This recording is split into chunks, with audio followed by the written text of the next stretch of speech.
We have here Maurus, CEO, co-founder, Indiana Foils. What a location. And you have all your friends and your riders and everybody here. Just real quick, how cool is today? Hello everybody, we have the Ambassador Day here. Sun is shining, over 30 degrees.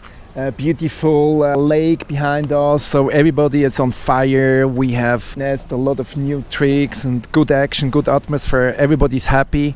So we have foil clinics and action workshops and the grill and some cold beers. So super cool. Really cool day. Pump Foil Day. Sarah, what a day here. Just real quick, how do you enjoy pumping the lake on a day like that? Just take it all in.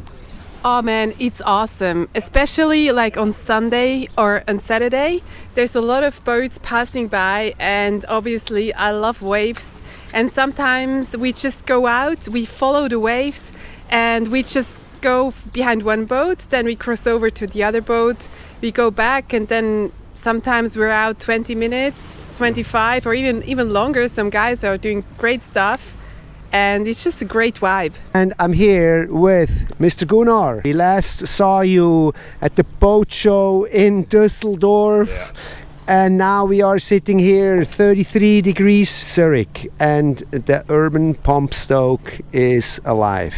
Very much so. We're here at the Indiana Ambassador Day. We've got all our team riders and ambassadors on the water. They're over there on the dock. We've had another dock set up here. It's just full. And actually, if you look at some of the other spots, there's also people pumping there. So foiling is very much alive here in Switzerland, especially here in Zurich. Yeah, I see it.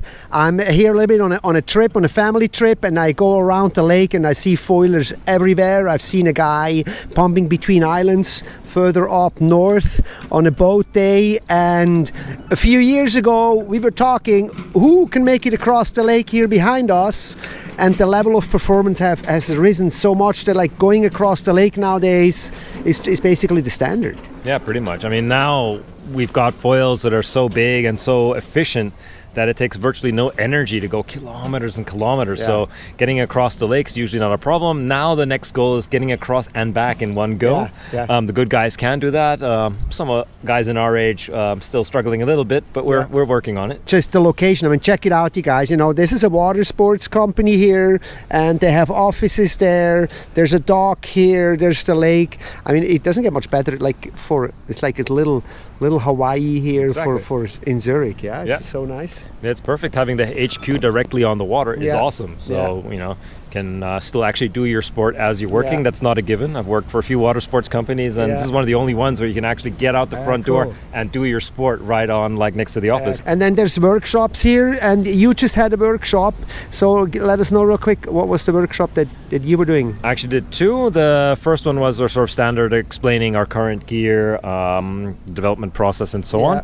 And the workshop that I just gave was actually talking to our ambassadors about how they should present themselves on social media, how they use it. The new big topic is using royalty-free music instead of most of the trending music, to get us as a brand in trouble, because there's the copyright issues and things like this.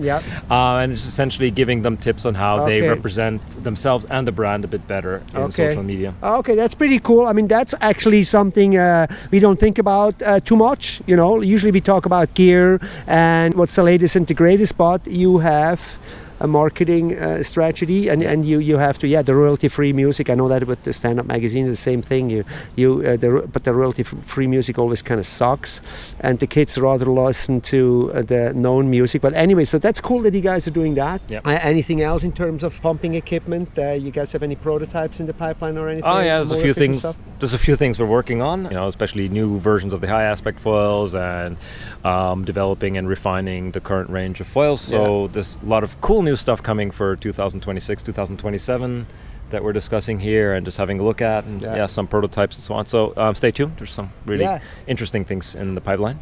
Absolutely, and if you guys are interested, we had a whole rundown on the Indiana gear with Gunnar at the boat show, where we went through board by board and foil by foil, and you guys can go check that out. You came over again, always from Fuerteventura.